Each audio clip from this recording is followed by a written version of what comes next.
Hi, it's Darnell with We Live in Recipes. Today, I'm going to be cooking up some crab cakes in the Gourmia French Door air fryer oven.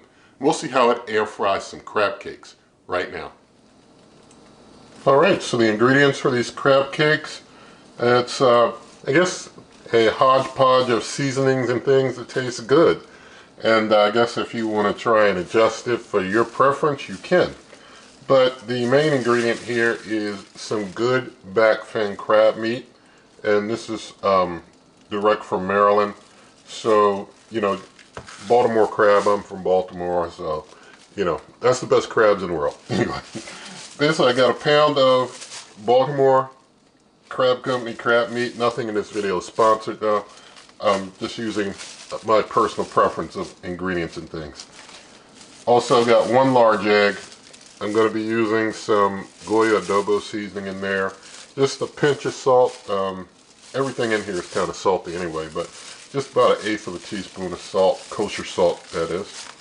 I've got 3 teaspoons of Old Bay seasoning, a tablespoon of Worcestershire sauce, got some parsley flakes, got some hot sauce I'll just put in. And I'll just put these into taste. Of mustard, yellow mustard, some mayonnaise, freshly cracked black pepper. I've also got, you can use, if you have breadcrumbs, use about 1 ounce of breadcrumbs. I just basically took some wheat bread, because that's what I've got here, and just kind of broke it up to use. And this just kind of helps to work as a binder with that crab meat. The crab meat on its own doesn't bind necessarily as well. So crab meat helps to bind.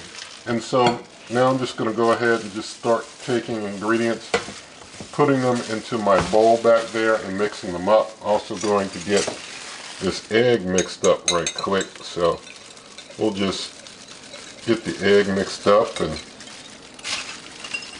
just toss that right on in there like so. And now I'm just going to go ahead and get all these other ingredients in and just start, you know, basically start mixing it up. You just get them all together and you mix them all up. And so that's what I'm going to start doing now. So I've got the eggs, the breadcrumbs, and the crab meat together. Now I'm just basically putting in my other ingredients. So putting that salt in. Got a little more salt in one spot than I care to, but sprinkle this around this Old Bay seasoning. This helps give it a nice little kick. If you have not had Old Bay, everybody needs Old Bay, and that's why I use a good bit of it. Mix it up real good and get a good bit of Old Bay in there, because that's my good seasoning of choice with anything pretty much, with some Old Bay. Now just throw the Worcestershire sauce in. So just sprinkle that in around things some. Mix that on up some. Just keep things mixing and mixing and mixing and get this adobo. The adobo, just going to use not a whole lot, just sprinkle it around a little bit. Just add a little touch of that. And the black pepper, you know, another one you can do to taste. Just put a little of that in there. And that's good. Parsley flakes you can also do. Also, if you want to, you know, put a little chopped green pepper in, you can do that as well. Chop a little green pepper and put that in there also. So just throw some parsley flakes in here. Give those a nice little touch there. And if you don't have an ingredient, you know, don't worry. Use what works in your house that you think will give it a nice taste. A little hot sauce there. For me, that's a little hot sauce. Now I got my mayo here, so get that open. Get the hot sauce mixed in, and then throw the mayo in there too. Also my crab meat. Don't want to lose that. This stuff is not cheap. It's not cheap at all. So throw some mayo up in there like that. And throw some mustard in. I'm not going to use a whole lot of mustard. Just a little bit of mustard. Add to the flavor there. That's good. So all the ingredients are in. Just going to continue mixing And once done mixing, I'm going to basically put myself together 4 patties. I've got an iGrill 2 temperature probe here because I'm going to track the temperature of the crab cakes as they go. I'm going to cook these to a meat temp of about 155. I'm only going to track one. I'm not going to track them all. Why? I just don't need to. I'm only going to track one. If you want to track all 4, you know, you can, but I know that the temp is going to vary between all 4, and I'm only going to do one that I think will take, you know, longer than others. I'm going to start with one that's going to be at the front door, front of the cooker, and I'm going to spin things around partway through to complete the cook, and just continue to track that one that was near the front to start. And we'll see how things finish off. But now that I've got this ball of seasoned up crab meat all together and all mixed, I'm just going to take and make myself about 4 crab cake patties. So, you know, you can, if you want to measure them to be fully equal, you can. If you just want to do like me and you just prefer to eyeball it, you know, do that as well. Or do that instead if you don't want to, you know, do any exact measurement. Whatever way works for you is a-okay. So, this one's a little big to me. Let's take some off. I'm just going to pound out the last 2 patties here. Alright, so got these all set up, and just going to stick the meat probe down in this one here. Try and close up that meat there on the probe so I get a decent read of temp in there, good, like so. Alright, so now it's time to turn the cooker on so that we can get it all nice and warmed up. I'm going to hit air fry. I'm going to take that time down to 350. For cooking time, I'm going to, you know, just so that it has sufficient time, set it to 30. But, you know, our exact time we don't know. We're cooking the temp. And so I'm going to hit the start button. It's going to preheat. I'll bring you back when it's time to get the crab cakes in.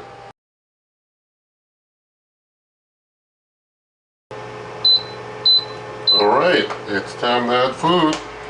You have to move fast because it's going to start counting down. I'm not going to put anything underneath us unless I see a bunch of stuff start dripping. I'm just going to do without anything under. So, got it on in there good. Just making sure things close up easy. So, we'll let that go ahead and cook. And, you know, we'll see how it goes. And I'll bring you on back. But right now, we're reading just 56 degrees Fahrenheit. Got my iGrill 2 there. So we'll watch the temp. I'm going to let it get up to about 135 and spin the rack. I'm not going to try flipping the crab cakes over. I'm just going to spin the rack around so that they cook pseudo even, but we'll see how it goes. I'll bring you back. Alright, so you see that about 18 minutes have passed. The temp is at 134. I'm going to go ahead and pause and spin now. So, got it on open there. And let's spin the rack around. Everything's coming along very nice. So I'm just spinning it. And get it on back in there. Ooh, it touched the cord. It's kind of hot. Get on back in and we'll close up like this and start again. We'll let things continue from here to 155, and then I'll, you know, just check them all, but they should all be good and done. And we'll pull them on out then. Alright, so almost 25 minutes have passed and things have reached 155 degrees Fahrenheit. I'm going to turn it off, and Lord willing they're all good as far as temperature. I am aware of carryover and such and how that works, but I prefer to cook mine all the way anyway. So let's check this one here. Yeah, it's like in 160. Yeah, 155, 156. So we're all good. We're all good. Everybody in there is nice, hot and happy. I'm going to get another plate to put some of these on, but I'm going to try something a little different. Usually with crab cake, I'd have like a couple crackers to put in between it with some mustard. I got a biscuit. I'm going to use a biscuit. If you saw the original review of this cooker, which you should, I cooked up some biscuits. So got a couple biscuits. Well, got a biscuit there. I'm just gonna go ahead and eat it on a biscuit. Get this off of here.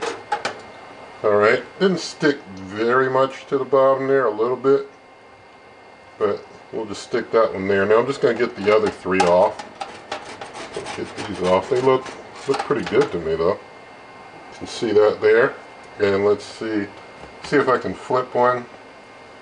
See under the bottom kind of stuck to the grate a little bit. So, you know, it is what it is, but all the same, I think they turned out pretty nice. Let me get that out of there.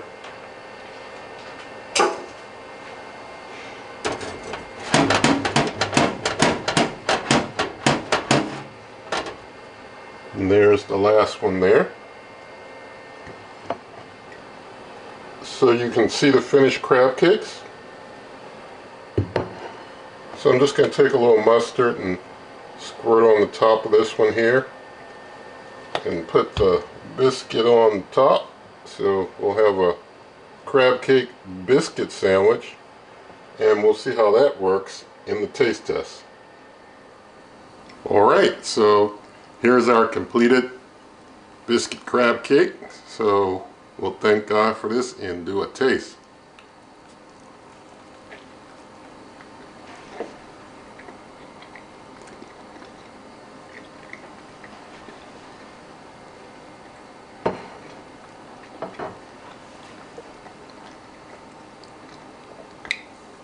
Perfect. Totally perfect. Went totally perfect. So, tastes great. Great crab cake. And, you know, that's all I can say is that it was great and it tasted great and it was perfect. So, you know, seasonings all blended in there just right, and everything turned out really good. So, all I can say is, if you want to have crab cake, this is how you can do it. It tastes good. It's moist inside, not a crunchy crunch on the outside. It's a moist, totally moist bite, but not too moist on the outside. You know, it's cooked on the outside. It's moist and hot inside. It's just good. It's just real good. So, you know, I guess if you wanted to do like a deep fried crab cake, of course you're going to have a little more crisp on the exterior, but all the same, you know, with crab, it's a delicate meat, you know, so I don't want to mess it up too much. You can get a nice crab cake without, you know, going to the extreme of, you know, crisping the crab meat on the outside. You know, you can do that and have a nice crab cake like this in the air fryer. No extra oil or any of that required. So, it's all good. With that said, if you like this video, please do give it a thumbs up. Share the video with a friend, leave a comment, subscribe, hit that notification icon. Also, in the video description, lots of ways to help this channel. You can get things like my cookbook and other goodies. And also, on my blog, superwaveovenrecipes.com, you can get lots of nice things there. So, with all that said, good eating.